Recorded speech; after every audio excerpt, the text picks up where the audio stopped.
Hello বন্ধুরা, চলে এসেছি একটা নতুন ভিডিও নিয়ে। তো ভিডিওটা তোমরা লাস্ট অব্দি দেখতে থাকো। আগের ভিডিওটা দেখলে তোমরা জানতেই পারবে। আমরা সবাই মিলে কিন্তু চলে গেছিলাম গার্লস স্কুলে খেলা দেখতে। ভীষণ রৌদ্র উঠেছিল, তার জন্য আমার দেখো জল তেষ্টা পেয়ে গেছিল। তো ভাইকে বললাম আমার কাছে টাকা নেই, তুই একটা জলের বোতল কিনে দে। সেই জন্য ভাই দেখো একটা জলের বোতল কিনে দিল। বল সরস্বতী পুজো ঘুরাবি সরস্বতী পুজো গাড়ি টেঙ্গি ফুল করবো আমি আর আমার বন্ধু বাড়ি গাড়ি বসাবো দিয়ে দৌড়।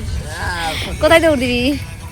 তো তোমরা সবাই দেখলে ওর কি প্ল্যান ছিল সরস্বতী পুজোর। এবার কিনা একদমই মিথ্যে কথা বলেছে। ওর গার্লফ্রেন্ডকে নিয়ে ঘুরবে সেটা আমরা সবাই জানি, বাট আমাদেরকে বললো না। তো দেখো অনেকদিন পর চলে গেছিলাম ধলদিঘিতে, আর এটা দিয়ে আমার হয়তো সেকেন্ড কিংবা থার্ড টাইম আমি ধলদিঘিতে গেলাম। আমি যখন ক্লাস 11-এ পড়তাম তখন একবার টিউশন বন্ধ দিয়ে আর কি এসেছিলাম বান্ধবীদের সঙ্গে। এখন কিন্তু প্রায় দেখতে পাই টিউশন বন্ধ দিয়ে অনেকেই অনেক জায়গায় ঘুরতে যাই।